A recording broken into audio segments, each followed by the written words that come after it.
Hello students and welcome to the first short screencast on the introduction to ancient Rome. Now, Rome is a city that was really dictated by its physical geography. So because of its excellent location, which is basically smack dab in the middle of Europe, and also right on the Mediterranean Sea, Rome really developed along the lines of its geography, much like Greece did, which we've already had a look at. Now, you can see on the map here that Rome is located in an area of geographic advantage. Now, Rome, you can kind of say that they are on the doorstep of the rest of the ancient world at this point in time. So, of course, you can see how close they are to North Africa, for instance, which was the civilization of Carthage at this point in time. You can see how close they are to countries that we now know as Spain, and even, if they cross overland, to countries like Britain. So, Rome really was located in an ideal place to expand into the great empire that they really became. But what they began as was simply a small agricultural village on the banks of the Tiber River, around about the 8th century BC. But this is a very controversial date. Now you can see on this map here that the tribal groups of Italy were many and varied. So Italy was not united in any way, shape or form. Now, there's one small group in that mix of many groups called the Latins. Now you can see them there on the western coast of Italy. Now these Latins are the people who eventually turn into the Romans that we so know and love. You might not love them, but I do. Now up the north you can see that you've got the Etruscans, and you can see that they're pretty much the largest group in Italy. Now these Etruscans became a really dominant force, and they also became probably one of the key influences in the development of the civilization of Rome and also the culture of Rome. Now, the history of Rome, like all ancient civilizations, is shrouded in myth, legend, and controversy. So no one can be truly sure of the exact date of the founding of the city, because all we have to rely on are ancient historians like Livy and Plutarch and Pliny and people like that, who are writing literally hundreds, if not thousands of years after these events took place. And the only information they have is information that's been pretty much passed down through oral histories. So you can't rely on the reliability of these sources. It's just, it can't be done.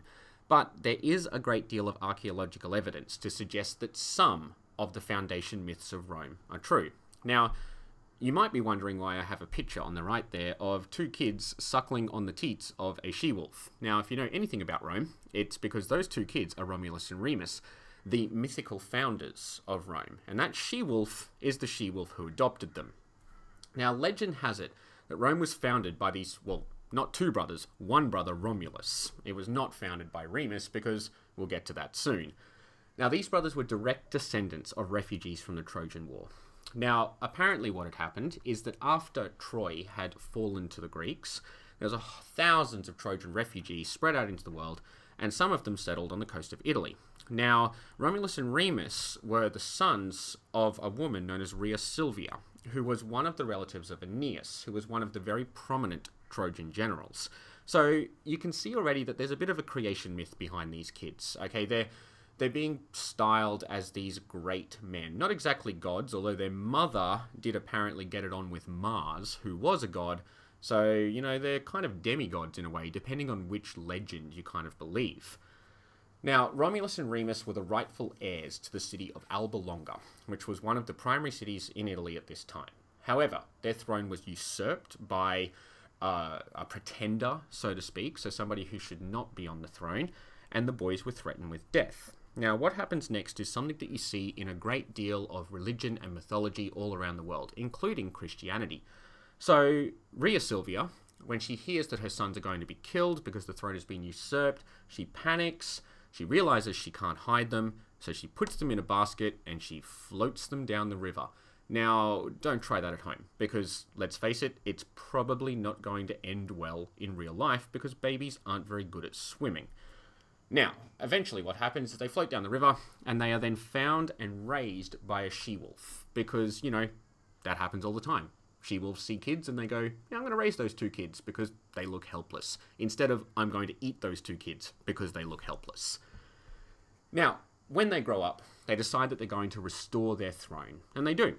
So they get themselves back on the throne, but then they decide that they're going to found their own cities. Now, as the legend goes, Romulus decides that he is going to found Rome, which is not yet called Rome, of course. He's going to found his own city on the Palatine Hill in 753 BCE. However, Remus says, no, the Palatine Hill's stupid. I want to found my own city on the Aventine Hill, which was a hill next to the Palatine Hill, as you can see in the map of the 7 hills of Rome. Now, what happens next is pretty much one of those ridiculous things that takes place in history. So, because they can't agree on what hill that they want to found the city on, they quarrel, and eventually Romulus stabs and kills Remus. Now, there's a really stupid reason for why this happens. So apparently Romulus marks out the boundaries of his city using a furrow. Okay, so he plows a furrow into the ground, which would have had to have been a pretty damn big furrow, and says, this is where the borders of my city, this is where I'm going to build. And he says then that nobody will be able to breach the walls of Rome once it is built, that it will be the eternal city, it will always remain standing, and it will be protected by these great walls. Now Remus comes along from the Aventine Hill, looks at this ditch that Romulus has carved out, and kind of says, dude, that's not a wall, that's a ditch, and it's not going to defend anything. And then he proceeds to hop over the ditch. Now apparently the fact that he hopped over this ditch offended Romulus so much that Romulus takes out his knife or his sword and stabs him to death there on the spot. Okay? So you can see straight away that the founding myth of Rome, it's founded on fratricide. It's founded on a brother killing another brother, which, you know, it's not a good omen for the beginning to a city. Now, you can see here in this little cartoon, it kind of summarizes it, that they have a bit of a quarrel, and Romulus kills Remus. Now, if you really want to get it summarized well, I highly recommend watching this short cartoon, and we're not going to watch it now for obvious reasons, but it really does summarize the myth well in a very simplistic fashion. Now, as with all myths and legends, there is a kernel of truth.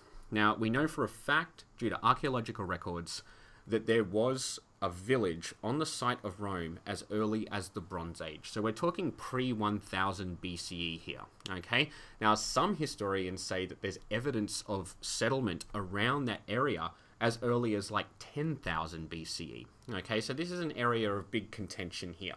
Now, what we do know for sure is that there was a Bronze Age village that was built on the site of Rome, and then there were other smaller Bronze Age villages that were built around it, most likely on the 7 hills of Rome. Now, over time, those villages amalgamated, came together, and formed one large agricultural and fishing village. Now, over time, that village then, of course, developed into the city of Rome that we know today.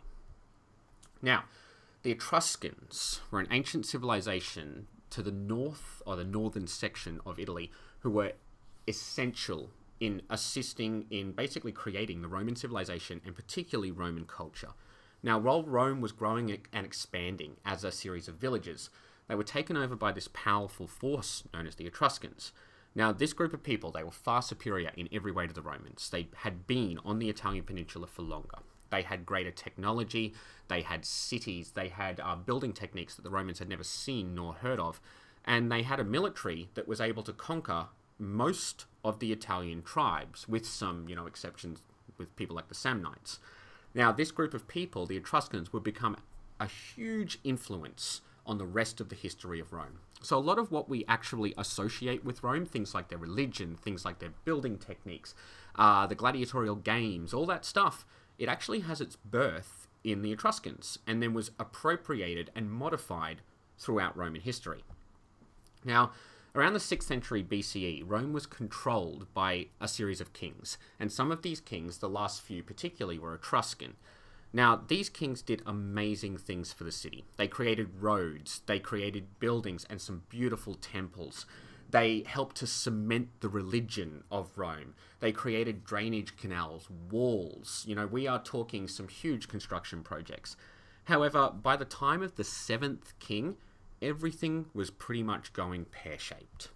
Now, the 7 kings of Rome, the first 6, well, with a couple of exceptions, were considered to be fairly good rulers. However, then you get to the final king, known as Tarquinius Superbus, although we like to refer to him as Superbus. Now, this guy was such a douche hat, and, you know, I really can't emphasize that enough, that he was eventually expelled from the city of Rome on pain of death. So basically, they say to their own king, get the hell out, or we are going to beat you to death. Now, from that moment onwards, it meant that Rome despised everything to do with single-man rule. So it didn't need to be a king. It any way where one man was ruling the government in its entirety was something that the Romans would never, ever again accept. Until, of course, a few hundred years later when Rome becomes the empire and they are ruled by an emperor. But we'll get to that later. Now, by the 6th century BCE, the Etruscans had pretty much dominated all of Italy. However, their dominance was pretty short-lived. So the Romans, the Latins, the Sabines, they all threw off their Etruscan rule. And in 474, the Etruscans lost a major battle to the Greeks in the south in an area called Cumae. And you can see the little red spot on that map there. Okay, now the Greeks had settled in Italy in about 1900 BCE or so, set up these colonies particularly as trading colonies. So the Greeks also had a massive influence on Roman civilization. And I mean, that's really obvious when you look at things like their religion. Now, with the Etruscans removed, with the final king kicked out of Rome, Rome began to basically fill the power vacuum that the Etruscans had left. Okay, so Rome started to expand massively. Now, you can see on this map here that the red zones are the zones that Rome first occupies. Then by 298 BCE, they have taken the light pink zones. By 290 BCE, they've taken further territory. 272, 264, 218. By 218, they've spread all the way up to the very north of the Italian peninsula and also taken the islands of Sicily and Corsica. Okay, so over time, the Romans simply became the dominant force. Now, the reason for that was the fact that they had a very well-equipped and trained military. They had large amounts of wealth because they were pretty much situated on the most fertile plains in all of Italy, and they had a massively growing population. So they had no choice. They simply needed to expand. So Rome was very much on the rise. Now, guys, this brings us to the end of the basic introduction to Rome. And of course, all of this stuff that we've discussed here is going to be basically looked at in further detail in class. And don't forget to find this recorded screencast online at Hillbrook. I'll see you all later.